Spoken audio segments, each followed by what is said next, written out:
Dear Journal, today was exhausting.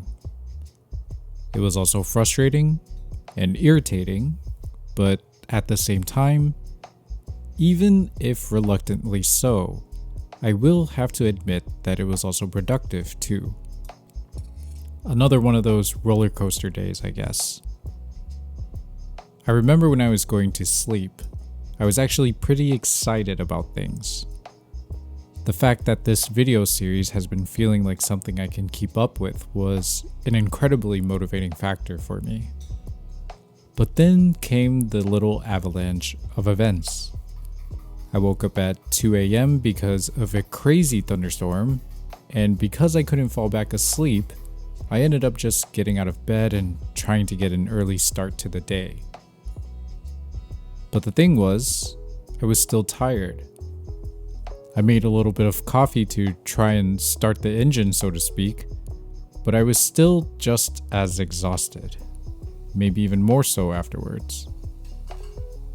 Once it hit about 6:30 or 7, my sleepiness hit an all-time high and I fell back asleep. 3 hours later, I woke back up and life was kinda go from there. It didn't necessarily feel rushed, but everything felt like it just lagged behind. I felt like a sloppy jigsaw puzzle.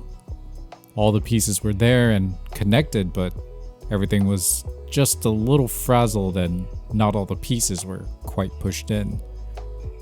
My entire day felt like nothing but meetings. Decisions, questions, contemplations, and more decisions.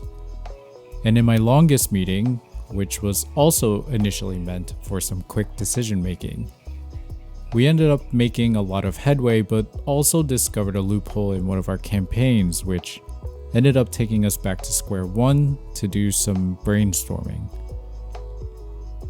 All things considered, it still isn't anything to complain about.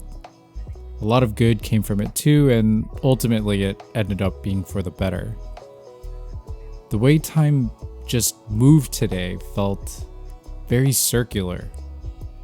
The sensation was like this mix of literally walking around in a circular path and hanging on for dear life on one of those spinny things on a playground. Only it isn't moving so fast that you can't make your way in, but just fast enough to feel uncomfortable. Moving, but not really. Like a hamster wheel, but with problems to solve and the knowledge that the only thing you can do is to keep on going. Maybe that's life. A series of never-ending problems to solve. Maybe that's a good thing. Or maybe it's neither good or bad. Or maybe I just need to go and get some sleep.